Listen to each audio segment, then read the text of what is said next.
Les marchés avec CMC Markets, trading de CFD sur action, Forex et indices.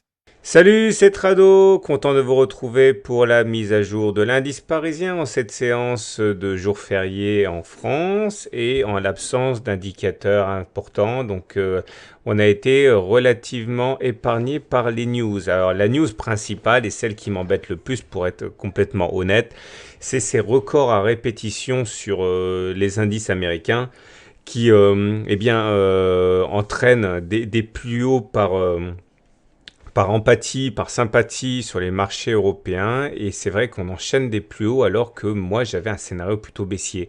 Alors j'ai plusieurs choses à dire. La première des choses, c'est merci infiniment à tous les tradosoriens qui m'envoient actuellement des graphes pour, disons-le clairement, hein, me donner des visions alternatives, m'aider même, hein, puisqu'ils voient bien que depuis 2 jours, j'ai un scénario baissier qui refuse d'être validé. Force est de constater que je me suis planté sur ce coup.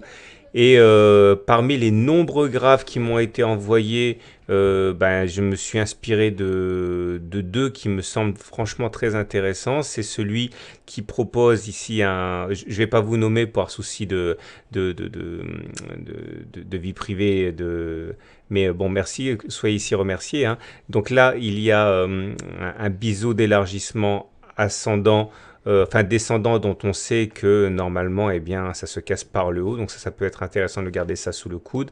Et également un tradosorien qui m'a envoyé un autre graphe avec une oblique ici descendante, hein, qui semble bien caper les cours sur la séance du 6 novembre et sur la séance d'aujourd'hui, donc ça aussi c'est pas mal. On m'a également proposé un diamant sur lequel je vais revenir dans le tutoriel du jour.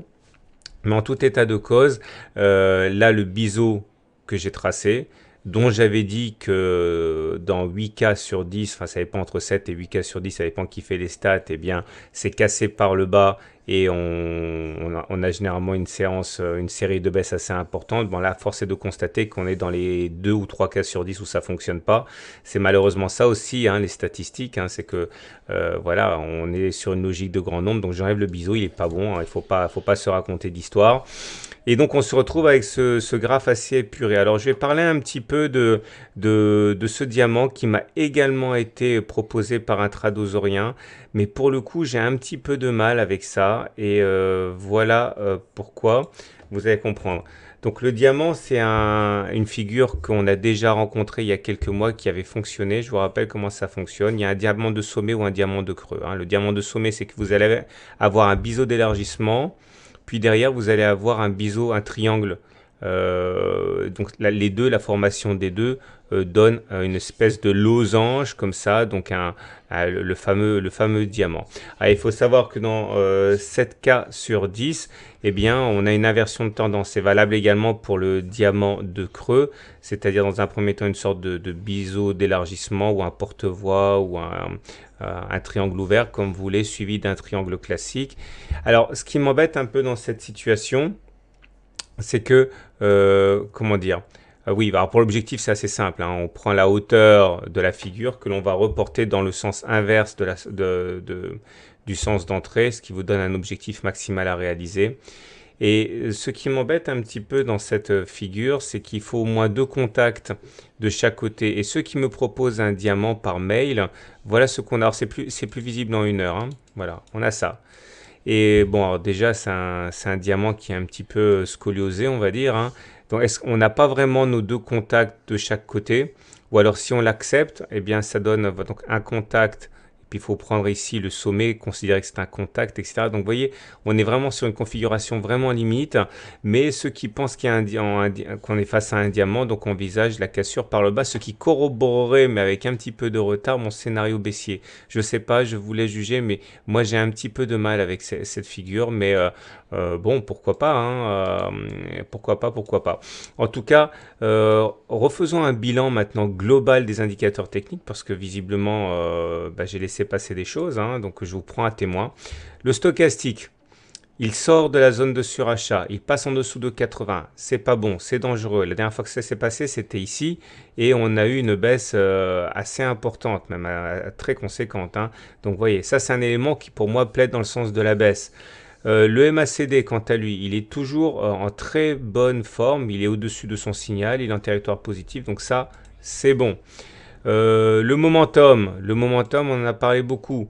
Il est au-dessus de zéro, donc la dynamique elle est haussière. Il a cassé la fameuse oblique, la fameuse oblique sentinelle que j'avais tracée, mais maintenant elle a plus de raison d'être véritablement, donc on va pas tarder à l'enlever. Mais ça c'est relativement positif parce qu'il est supérieur à zéro. Nous avons le CCI. Le CCI, alors là, c'est vraiment n'importe quoi parce qu'il perd un petit peu les pédales. Le CCI, il nous a envoyé 3 faux signaux. C'est rare qu'il nous envoie des faux signaux comme ça, hein. C'est-à-dire qu'il est sorti de la zone de surachat, il y est rentré, il y est ressorti, il y est re-rentre. Donc là, ça, c'est le problème du CCI qui est un indicateur super nerveux. Quand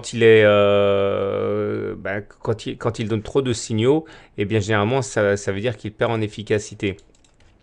On a le Trix qui repart au-dessus, qui est au-dessus de son signal, donc ça c'est positif aussi. Vous voyez, c'est ça qui est compliqué. On a beaucoup d'éléments qui sont divergents. Le RSI, il est bien orienté, il est toujours au-dessus de 50, mais il témoigne d'une divergence baissière. Hein, vous voyez, les RSI n'a pas fait de plus haut pendant que les cours, sur la même période de temps, faisaient des plus hauts. Donc ça, c'est également dangereux. On termine avec les volumes. Le volume montre vraiment des séances avec des volumes anémiques, ce qui justement tend à relativiser l'importance des séances, hein. Il n'y a personne sur les marchés actuellement, ou alors en tout cas, ils ne veulent pas entrer en action. Donc ça relativise véritablement ce qui se passe actuellement.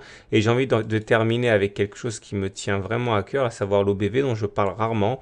Et là, en l'occurrence, c'est très important parce que regardez, hein, il vient d'inscrire une divergence baissière cachée. Divergence baissière cachée, pourquoi? C'est parce que l'OBV, il fait des plus hauts, comme vous pouvez le voir, mais les cours entre cette bougie et cette bougie-là ne fait pas de plus haut. Donc c'est l'inverse de la divergence classique, c'est la divergence cachée. L'OBV fait un plus haut, mais pas les cours. Et ça, c'est un signal qui est baissier.